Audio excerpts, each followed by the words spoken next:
मंगल गेली तेव्हा ती 6 महिन्याची गरोदर होती। तिची आई होण्याची इच्छा अतृप्त राहिलीच ना। गरबार बाई ती जीव अडकणारच ना।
नको ती मंगल, नको ती रमा, नको ते अतृप्त इच्छा, सगळ्यात नायनाट होऊ दे रे बाबा। सुटका होऊ दे आमची, वाकडे दृष्ट जळू दे रे बाबा।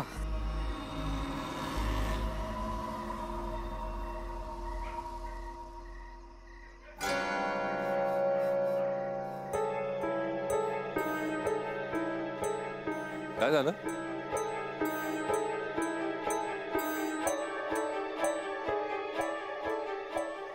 अगं काय झालं? काही नाही।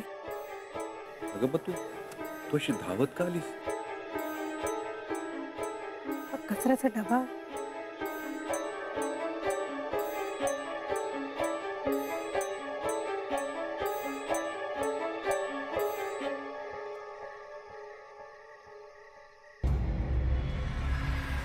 काय आहे?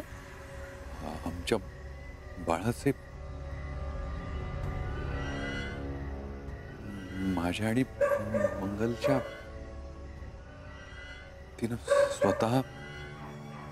हे इथे कसे आले? मंगल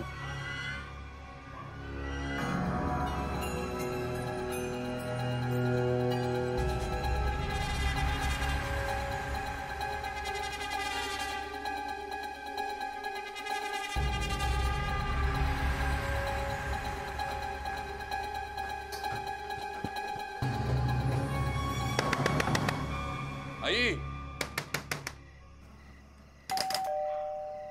आई दार उघड आई। किती हा आरडाओरडा? ही काय पद्धत झाली? थांब आई।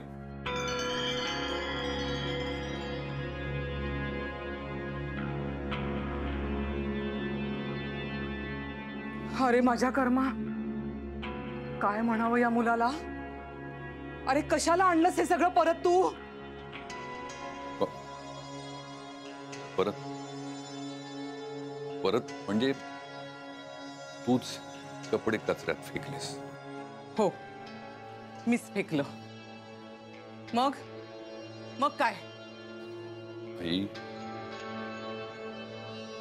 आई माझ्या आणि मंगलच्या बाळाचे कपडे मंगलनं विणलेले, आठवणी आहेत माझ्या, माझा जीव आहे यात। अरे या असल्या गोष्टींमध्ये जीव गुंतवणं बंद कर रे निरंजन, बंद कर। काय करायचे ते बाळाचे कपडे? काय करायचे? ना ते बाळ या जगात आहे, ना ती मंगल। या असल्या गोष्टी उराशी बाळगून काय करायच्यात? नकोय त्या आठवणी। बस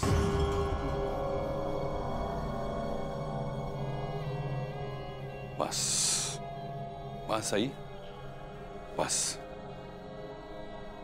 आता तोंडातून एक जरी शब्द काढलास ना, बस। सतत बोलत आली आहेस तुम्हाला, सतत। तुला हवं ते बोलत आलीयस, हवं तसं वागत आलीयस. तू मंगल बरोबरही तेच केलंस. तुझ्या या या या असल्या वागण्यानं मंगल आधी घर सोडून निघून गेली, नंतर हे जगही सोडून निघून गेली, मला सोडून निघून गेली. कायमच. आपल्यामुळे एका माणसाचा जीव गेलाय याची लाज वाटते ग माणसाला. पण नाही, आपण गेलेल्या माणसावर अजूनही खाण उगाळत बसलोय. हे बघ, पुन्हा या कपड्यांना किंवा माझ्या मंगलच्या कुठल्याही वस्तूला हात जरी लावलास किंवा एक जरी वाईट शब्द उच्चारलास ना,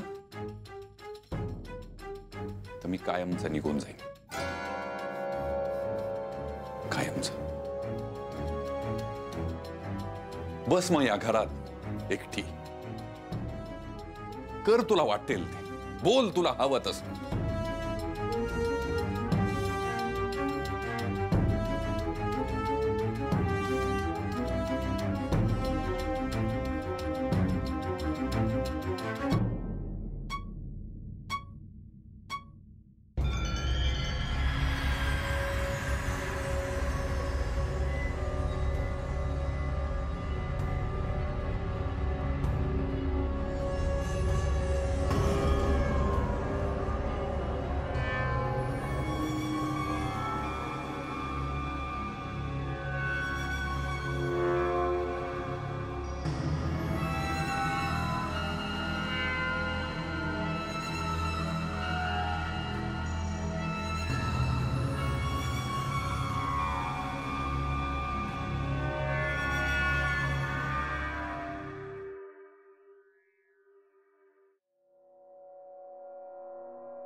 निरंजन, बाळा काय झालंय हे तुझं? आजवर कधी आईला मोठ्या आवाजात हाकही मारले नाहीस तू, आणि आज इतकी आग ओकलीस, तेही त्या परक्या बाई समोर. मग काय करायला हवं होतं मी? या माझ्या आठवणीतून कचऱ्यात फेकल्यास. हीच किंमत माझी, माझ्या आठवणींची, माझ्या आयुष्याची. शुभ बोल रे बाळा. अरे जन्म दिलाय तुला मी, सतत तुझा विचार करूनच आयुष्य जगत आलीये, आणि म्हणून असं वागले रे.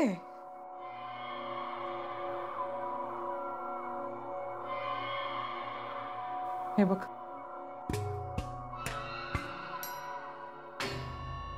तू मला सांग, तुला असं मी जुन्या गोष्टींच्या दुःखात झुरताना कसं बघू? म्हणजे तू जे म्हणतोयस ना ते मला सगळं पटतंय, पण हे सगळं बोलून आता काही होणार आहे का?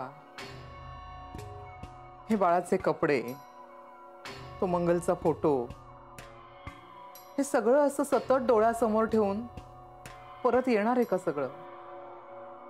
पूर्वीसारखं होईल का सगळं? हे बघ, या सगळ्या आठवणी समोर ठेवून तू तुझं आयुष्य का वाया घालवतोयस? मला बस एवढंच म्हणायचंय. ठीक आहे, झालं गेलं गंगेला मिळालं, विसरून जा तिला आता. तुला विसरणं शक्य आहे का आई? कारण तुला नकोच होती ती.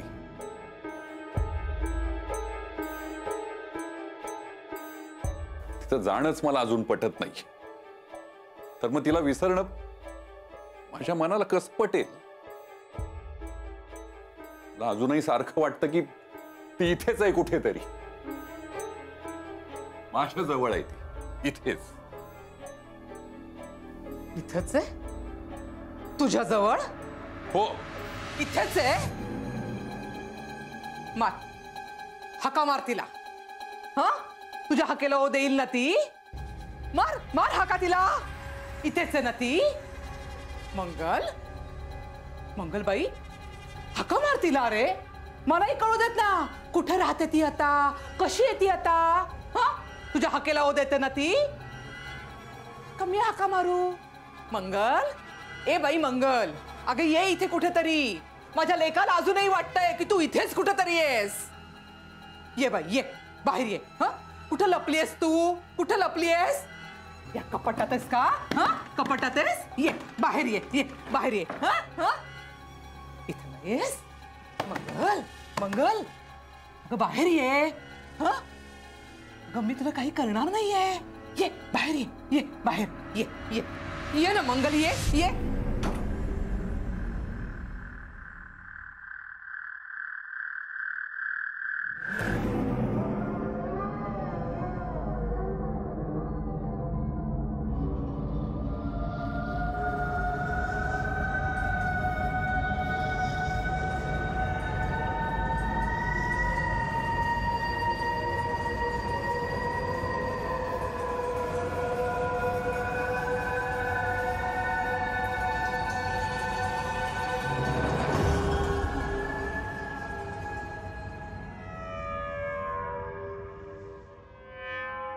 निरंजन,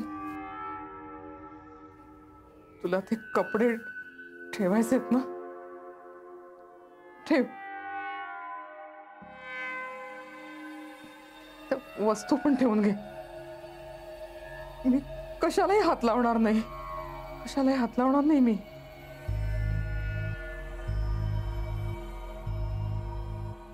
पण हिला बाहेर काढ निरंजन.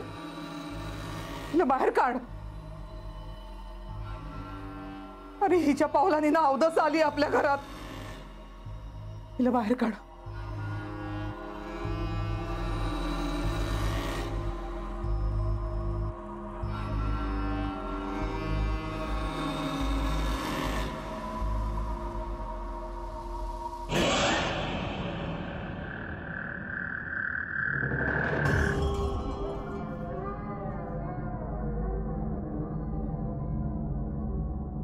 कुठे चालली? मी चालले बस. हे बघ, तू तिचं बोलणं मनावर घेत जाऊ नकोस. पण त्यात चूक काय आहे? बरोबरच आहे ना. आणि त्यांचं हे म्हणणं बदलणार नाहीये निरंजन. मी इथे आल्यापासून सगळं बिनसलंय या घरामध्ये. मी इथून गेले ना की सगळं नीट होईल पुन्हा. जाऊ दे मला प्लीज. हे बघ, असं काहीही नाहीये रमा. असंच आहे निरंजन, असंच आहे. हे बघ, तुला जितकी माझी काळजी आहे ना, तितकीच मलाही तुझी काळजी आहे. पण त्याहून जास्त तुझ्या आईला तुझी काळजी आहे. आणि ती काळजी मी इथून दूर केल्याशिवाय.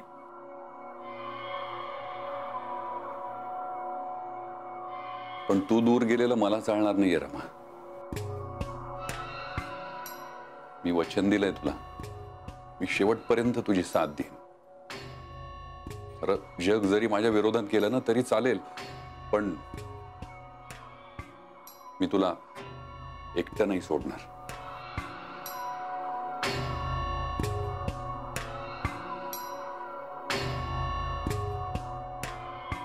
प्लीज हे घर सोडून नको जाऊस रमा. प्लीज. असं नको रे करत जाऊस. तुझ्या डोळ्यात मला अडकायला होतं. आणि वाटतं की माझं जे काही हरवलंय ना ते मला इकडेच सापडणार.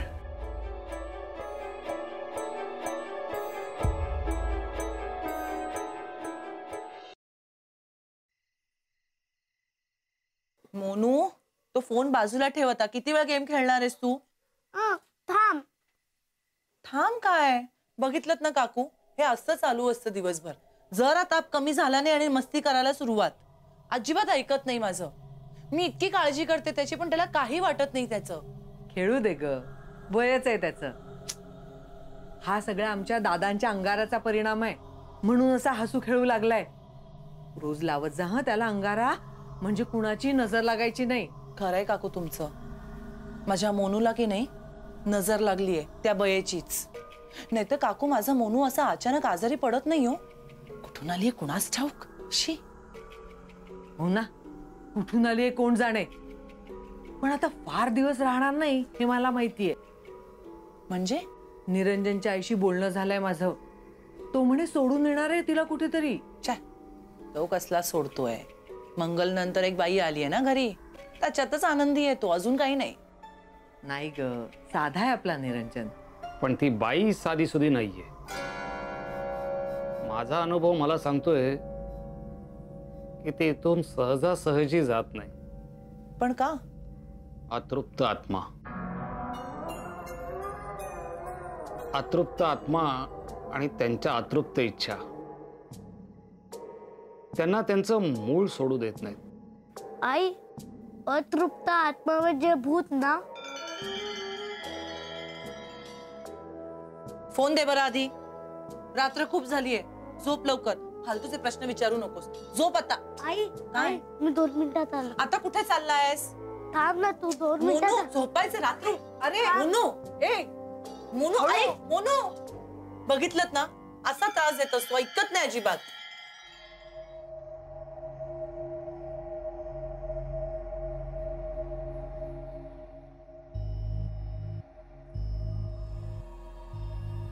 विनाश योग. विनाश योग. उषा, काळजी घ्यायला हवी. काळजी घ्यायला हवी.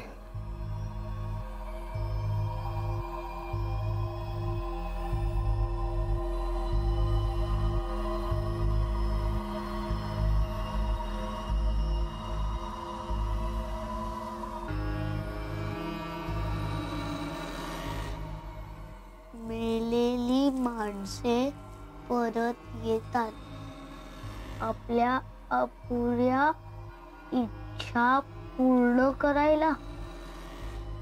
अशाच माणसांना आत्मा किंवा भूत म्हटलं जातं.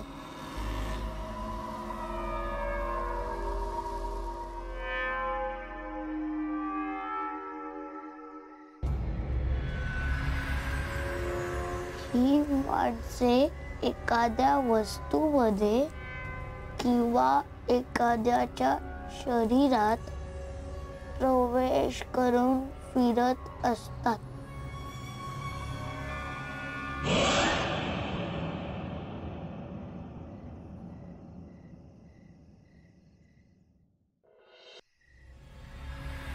ते आजूबाजूला असले की एक जळका कुबट वास येतो किंवा अशा व्यक्तीची नजर भयंकर किंवा तीक्ष्ण असते. अशा व्यक्तींना नेहमी घाम फुटत असतो.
आई, तू